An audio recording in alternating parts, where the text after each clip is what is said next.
Lorsque le préfet déclenche des alertes liées à l'activité des ouragans sur les îles, il procède à la graduation de ces différentes puissances d'ouragans.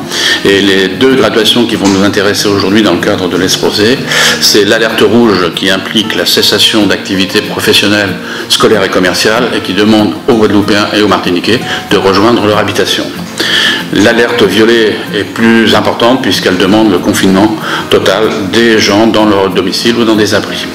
Ces deux alertes les plus importantes ont pour conséquence automatique la suspension ou l'arrêt de l'activité professionnelle, donc de l'exécution des contrats de travail.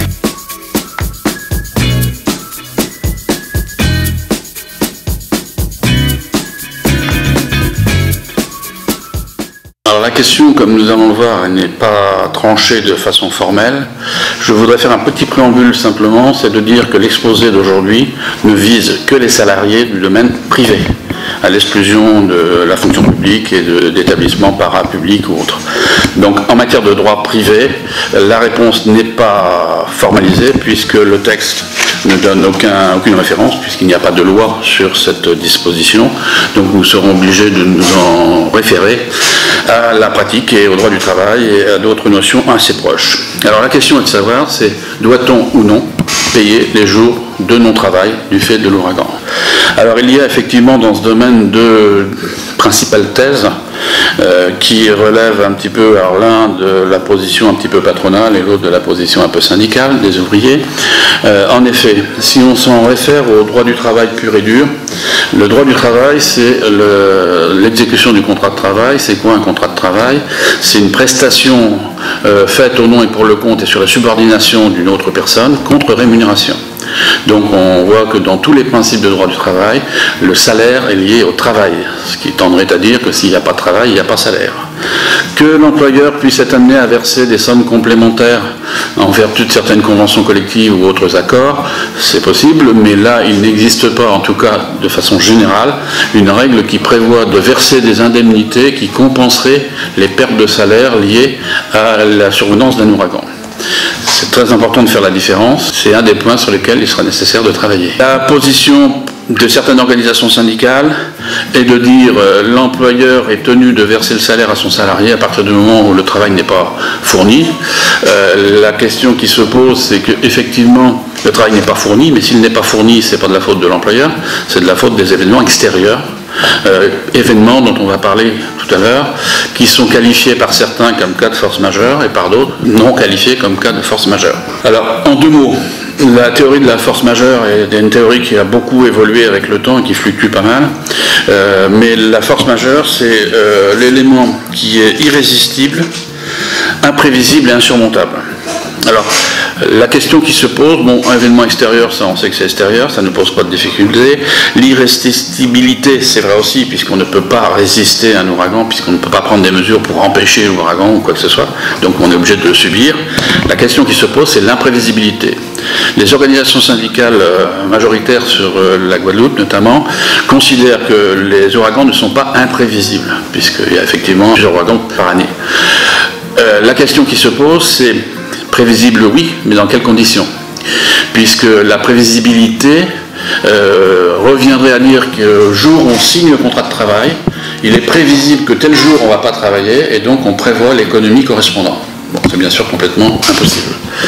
La position de certains syndicats de dire bon, c'est prévisible ne tient pas, puisque ce n'est pas prévisible au sens de la possibilité de trouver une solution pour contrecarrer cette prévisibilité, puisqu'on peut rien faire en face.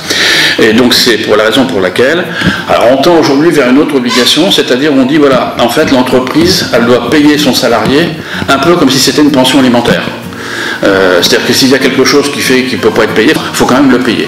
Alors ça, techniquement parlant et juridiquement parlant, ça ne tient pas, résiste pas à l'examen. Donc nous avons là affaire à deux thèses formellement opposées. Contrepartie, c'est contrat de travail. Autre position, c'est prévisible parce qu'il y en a tous les ans, donc on paye.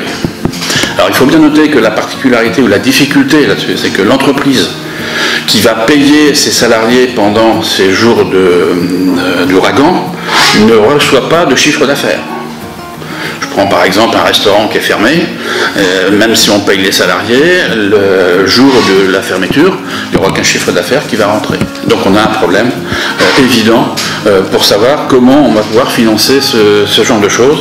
Et l'approche donc des syndicats aujourd'hui est de dire il faut payer, mais cette approche me semble un petit peu rapide, et c'est pour ça qu'il faut aller vers d'autres solutions, me semble-t-il.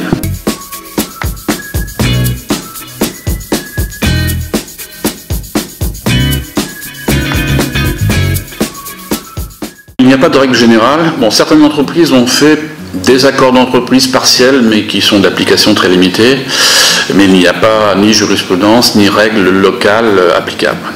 Que font les entreprises? Pour la plupart, ils compensent les baisses de salaire qui seraient occasionnées par le jour de l'ouragan, par soit une déduction sur certains congés ou sur des jours de réduction de temps de travail, RTT, ou essaie d'arranger les horaires de façon à ce qu'on compense totalement ou partiellement ces pertes d'activité pendant les jours d'ouragan. L'idée étant de ne pas répercuter immédiatement le mois de l'ouragan, les absences de fait de cet ouragan. Donc il y a aussi beaucoup d'entreprises qui retiennent effectivement ces jours, mais qui étalent cette retenue sur 3, 4 ou 6 mois, de façon à atténuer le phénomène de baisse de ressources. Alors beaucoup effectivement essaient plutôt de déplacer ces heures, mais ce qu'il faut savoir c'est que si dans certains domaines on peut déplacer des heures, ce qui n'a pas été fait la veille, on le fait le lendemain, la semaine d'après ou plus tard.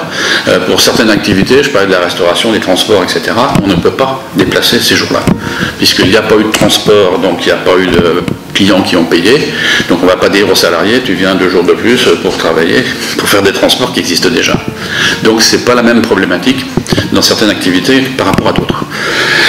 Donc c'est ce que l'on fait un peu, c'est de l'arrangement et du bricolage un petit peu, enfin le mot peut-être un peu fort mais ça revient à ça. Certaines organisations syndicales donnent des mots d'ordre contre ce type de pratique, considérant qu'il faut exiger le paiement. En réalité, il faut exiger le paiement, mais tout le monde sait que si on va au Conseil des prud'hommes pour exiger le paiement, on ne l'aura pas, parce que techniquement parlant, il n'y a pas de fondement à l'exigence du salaire, de l'indemnité pendant ces jours d'ouragan.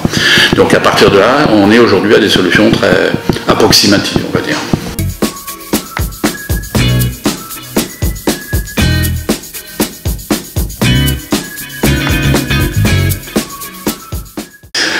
La réponse est oui. La réponse est oui, elle ne va pas être très simple, mais elle est possible, puisqu'il conviendrait à mon sens de réfléchir avec les partenaires sociaux et les autorités administratives publiques à un mécanisme d'assurance ouragan qui permettrait de verser des indemnités dédommageant la perte de salaire aux gens qui ne peuvent pas venir travailler au moment des ouragans et dont la charge financière ne serait pas forcément exclusivement supportée par les entreprises ou par les salariés. L'idée serait de faire une sorte d'assurance qui ressemble à l'assurance indemnité intempérie dans le bâtiment.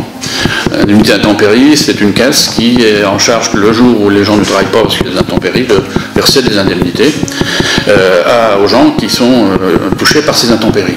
Alors bien sûr, ça serait un peu plus compliqué parce que là, il y a plus de personnes et ça viserait une autre organisation.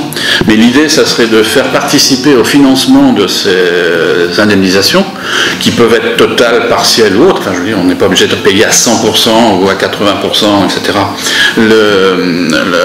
Le salarié qui ne peut pas venir travailler, mais de l'indemniser de cette perte de journée d'activité. Le financement pourrait aussi en être assuré par le biais de l'État qui finance le régime d'assurance chômage partiel, mais le chômage partiel répond mal à cette préoccupation des arrêts très courts. L'administration interrogée sur ce point reste très discrète sur le fait qu'elle prendrait en charge ou ne prendrait pas en charge, puisqu'en fait, ce qui serait beaucoup plus intéressant, c'est que dans ce cadre-là, on participe à un fonds commun qui serait dédié à payer aux salariés ces jours de non-travail du fait des ouragans. Le mettre tout à la charge de l'entreprise, c'est pas tout à fait logique non plus, puisque l'entreprise n'a pas à payer ça. Le salarié n'a pas non plus à supporter tout. Donc en fait, pour éviter de se retrouver dans une situation où soit l'un ou l'autre paye ou paye pas, et qu'on se retrouve dans une impasse, ça serait de trouver un palliatif, un intermédiaire, qui permettrait de limiter la perte de salaire pour les salariés, limiter le coût pour les entreprises.